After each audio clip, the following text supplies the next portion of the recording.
सरकारी स्कूल में बैठे शिक्षक चाहे कितने भी शिक्षा के दावे करें, लेकिन शिक्षा व्यवस्था पे लगातार सवाल या निशान खड़े हो रहे हैं। मैं हूं आपके साथ धर्मिष्ठा और आप देख रहे हैं देश न्यूज और हम बात कर रहे हैं स्कूल की। हमारे खास कार्यक्रम शिक्षा के माफिया तंत्र में हम हमेशा शिक्षा के माफियाओं पर सवाल उठाते हैं। वैसा ही मामला आज फिर हम लेके आए हैं। सरकार सरकार भले ही स्कूलों में बेहतर शिक्षा देने के लाख दावे करे, लेकिन जमीनी हकीकत में शासन की पोल खुल ही जाती है। कुछ ऐसी ही तस्वीरें मध्य प्रदेश के दमोह के तेंदुखेड़ा विकास खंड के महगवा खुर्द स्कूल की है। यहाँ शासन ने बिल्डिंग और शिक्षकों की सुविधाएं मुहैया कराए बिना ही हायर सेकेंडरी स्कूल में उन्नयन कर दिया, जिसके चलते ग्रामीण इलाकों के 150 बच्चों को गांव के ही स्कूल में दाखिला लेना पड़ा।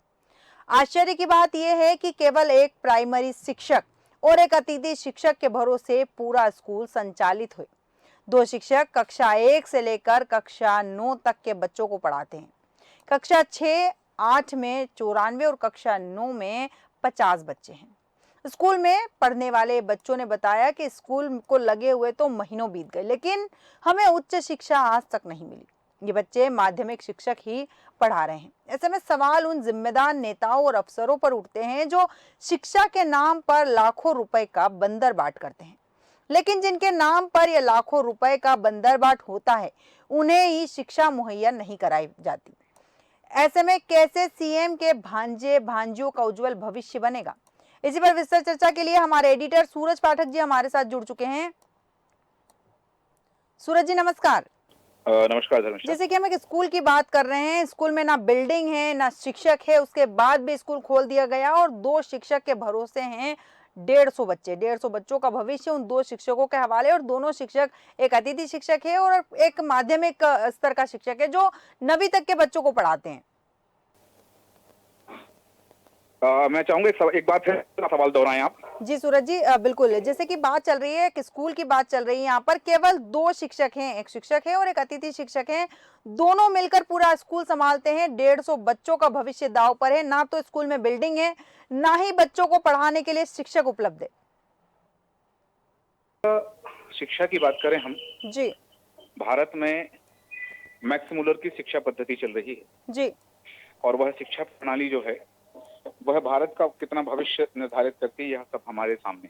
जी ठीक है, भारत में सब लोग सभी अपनी स्थितियां जो हैं प्रदर्शित करते हैं। शिक्षा को लेकर के सब जागृति के कई अभियान चलते हैं और इन सब अभियानों के बावजूद भी यदि ये स्थिति बनती है तो इस स्थिति के बाद हमें सोचना पड़ता है कि हम कहाँ हैं, बिल्कुल। भारत की शिक्षा पद्धति कहाँ है और भारत की शिक्षा पद्धति के लिए जो जिम्मेदार हैं वो लोग कहाँ।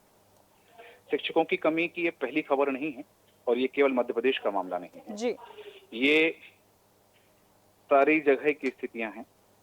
आज आपने एक मुद्दा उठाया है कि स्कूल में शिक्षक नहीं है। 2 शिक्षकों के भरोसे कक्षा 1 से लेकर के कक्षा 1 से लेकर कक्षा 9 तक के विद्यार्थी जो हैं जी वो उनके भरोसे। बिल्कुल।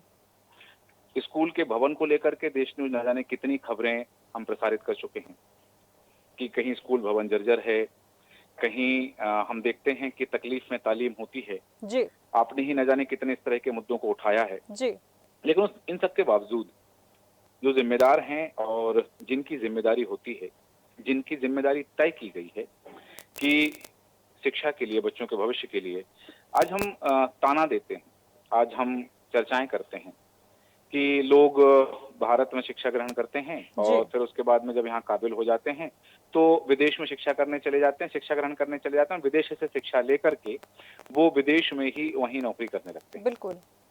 कि भारत का जो टैलेंट है, भारत की जो हम कहें कि भारत के जो लोग हैं, जो भारत हमारे देश के ऐसे लोग हैं जो टैलेंटेड हैं जी, वो लोग शिक्षा बाहर ग्रहण करते हैं और विदेश पढ़ने के लिए जाना ही क्यों पड़े। सबसे बड़ी बात तो ये है, बिल्कुल।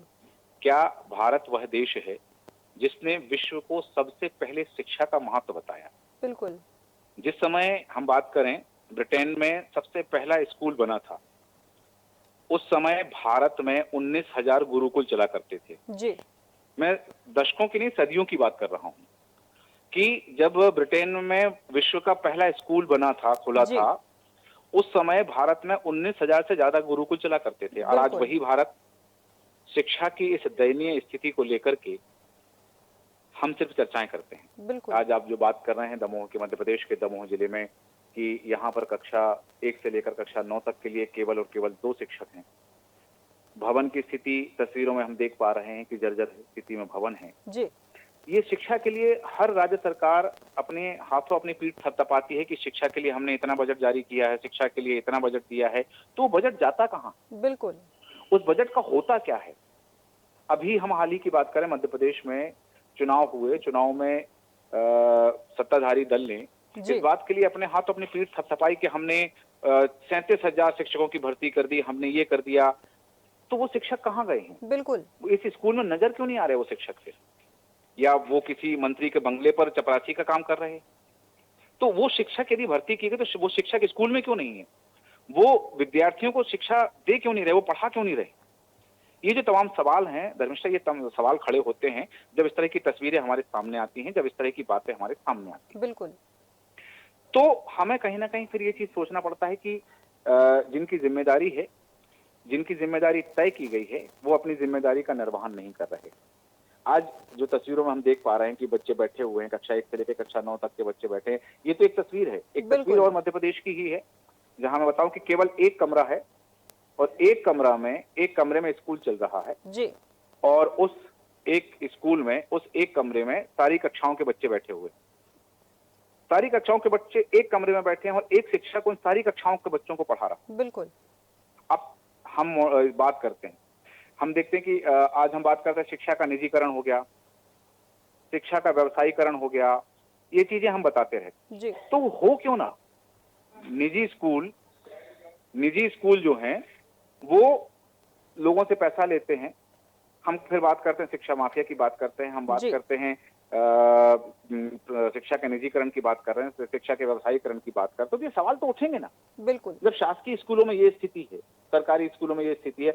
आज हम बात करें, दिल्ली में आम आदमी पार्टी की सरकार है, आम आदमी पार्टी के जो कार्यकर्ता हैं या जो प्रवक्ता हैं वो हमारे ही चैनल पर आके बताते हैं कि हमने दिल्ली में शिक्षा व्यवस्था बहुत अच्छी कर दी, सरकारी स्कूलों को निजी स्कूलों से बेहतर कर दिया, वहाँ शिक्षकों की स्थिति को लेकर के, वहाँ साफ सफाई को लेकर, व्यवस्था को लेकर, भवन को लेकर, ये तमाम चीजों को लेकर। बिल्कुल। तो ये जब एक शहर में हो सकता है, मैं तारीफ या निंदा नहीं कर रहा हूँ किसी की, लेकिन यहाँ सवाल ये है कि जो चीज एक शहर में हो सकती है, एक जगह हो सकती है, वो पूरे देश में क्यों नहीं हो सकती? बिल्कुल। तो ये जो तमाम चीजें हैं, इन चीजों को लेकर के हमें समाज की जागरूकता तो अपनी जगह है ही, लेकिन जिनकी जिम्मेदारी है, विभाग की जो कार्यप्रणाली है, उनको यदि वो अपनी कार्यप्रणाली बेहतर तरीके से निभाते हैं। आज हम देखते हैं कि मध्य प्रदेश में बात कर रही है सीएम राइज स्कूल की। जी। सीएम राइज स्कूल बहुत अच्छे हैं, सीएम राइज स्कूल का बजट इतना रख दिया है, सीएम राइज स्कूल में शिक्षकों की भर्ती ऐसी है, सीएम राइज स्कूल की शिक्षा प्रणाली इतनी है, तो ये भी तो सरकारी स्कूल हैं। बिल्कुल। क्या ये मध्य प्रदेश में नहीं आते? क्या ये बच्चे मध्य प्रदेश के निवासी नहीं है? क्या इन बच्चों का शिक्षा का हक नहीं है? यदि ये बच्चे भी मध्य प्रदेश के निवासी हैं, इन बच्चों को भी शिक्षा का हक है, तो इनके साथ इतनी प्रवंचना क्यों? बिल्कुल। इनके साथ इतना भेदभाव क्यों?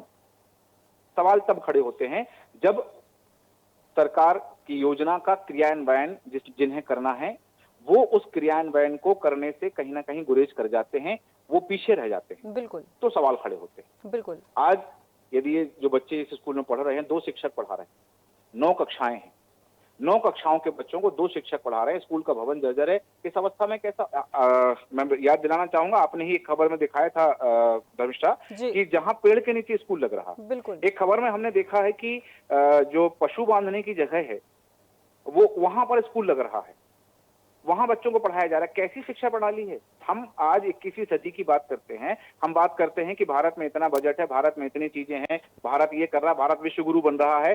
विश्व गुरु कहाँ बन रहे हैं? हम किस मामले में विश्व गुरु बन रहे हैं? ज्यादा हथियार खरीद लिए तो हम विश्व गुरु हो गए, ज्यादा बेरोजगारी है तो विश्व गुरु हो गए, जनसंख्या में हम 2 नंबर पर आ गए, 1 नंबर पर आ गए तो विश्व गुरु हो गए।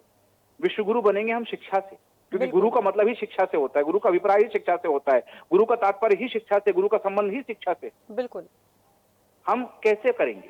हम कहां पहुंचेंगे? हम किन परिस्थितियों में इन बच्चों का भविष्य गढ़ पाएंगे? बिल्कुल। और फिर कि बच्चे जो हैं वो पढ़ना नहीं चाहते हैं, बच्चों में वो आज मध्य प्रदेश की शिक्षा प्रणाली में कितने परिवर्तन किए गए, चाहे हम बात करें सप्लीमेंट्री एग्जाम को लेकर के या अन्य अन्य तरीकों की पढ़ाई व्यवस्था को लेकर के, हम जो तमाम चीजों की बात कर रहे हैं, तो सार्थक कब होंगी और कैसे होंगी? उनकी सार्थकता तो तभी हो पाएगी जब, कहते हैं कि मकान मजबूत तब होगा, दीवार मजबूत तब होगी जब नींव मजबूत होगी। बिल्कुल।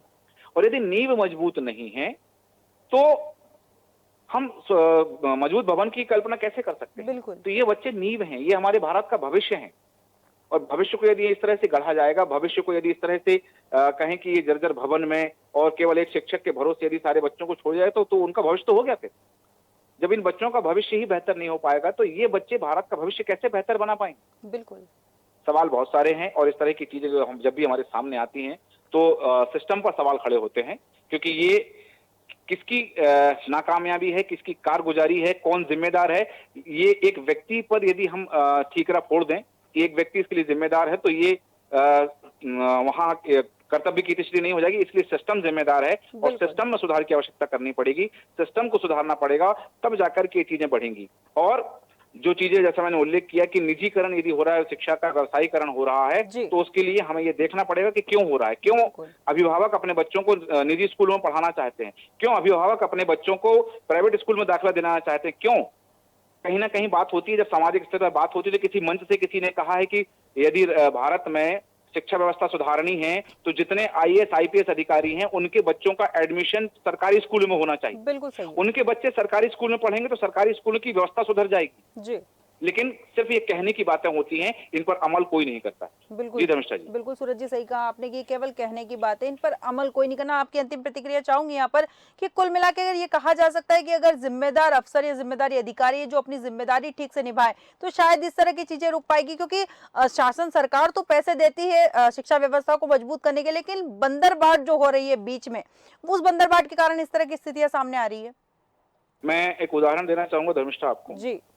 चाहे मध्य प्रदेश की राजधानी भोपाल की बात कर लें, किसी जिले की बात कर लें, जहां कलेक्टर निवास होता है वहां की सड़कें बहुत अच्छी होती हैं। बिल्कुल। जहां पुलिस अधीक्षक का निवास होता है वहां की सड़कें बहुत अच्छी, उस कॉलोनी में साफ सफाई बहुत अच्छी होती, वहां हरियाली तमाम तमाम तरह की चीजें होती। लेकिन उसी शहर की अन्य गलियों में, अन्य बस्तियों में वो चीजें नहीं देखी जाती। तात्पर्य कि वो अधिकारी वहां रह रहे हैं तो सारा प्रशासन, वहां का निगम प्रशासन, वो सब जो जो स्थितियां हैं, जो उनके लिए जिम्मेदार हैं, वो वहां बेहतर साफ सफाई व्यवस्था रखते हैं, कारण कि वो वहां अधिकारी रह रहे हैं। जो मैंने पिछला वक्तव्य अपना जिस शब्द पे खत्म किया था कि यदि इन आईएएस आईपीएस अधिकारियों के बच्चे, सरकारी अधिकारियों के बच्चे यदि सरकारी स्कूल में पढ़ने लगेंगे तो सरकारी स्कूलों की व्यवस्था सुधर जाएगी, सरकारी स्कूलों की स्थितियां सुधर जाएंगी, वहां का भवन अच्छा हो जाएगा, वहां शिक्षकों की भर्ती पर्याप्त मात्रा में हो जाएगी। क्योंकि जो विभाग उसके लिए जिम्मेदार है, शिक्षा विभाग, स्कूल शिक्षा विभाग यदि उसके लिए जिम्मेदार है तो उसको लगेगा कि उनके वरिष्ठ अधिकारियों के बच्चे उस स्कूल में पढ़ रहे हैं, यदि कोई अनियमितता होती है तो उन पर गाज गिर सकती है। बिल्कुल। तो ये डर होगा और ये इस डर से ये व्यवस्थाएं सुधर सकती हैं। जी बिल्कुल। बिल्कुल सूरज जी, तमाम जानकारी के लिए और हमारे साथ बने रहने के लिए बहुत बहुत धन्यवाद आपका। जैसे कि सूरज जी ने कहा कि जब डर होगा, जिम्मेदारों को जब डर होगा तो वो खुद से सुधर जाएंगे। जब आईएएस आईपीएस बड़े अधिकारियों के बच्चे सरकारी स्कूल में पढ़ेंगे तो सरकारी स्कूलों के हालात सुधरने की संभावना है। बाकी तब तक तो आप देख ही रहे हैं आपसी बंदरबाट और लापरवाही के चलते बच्चों के भविष्य के साथ और बच्चों के जीवन के साथ लगातार खिलवाड़ हो रहा है। हमारे आज के खास कार्यक्रम शिक्षा के माफिया तंत्र में फिलहाल इतना ही। आप बने रहिए देश न्यूज के साथ। नमस्कार।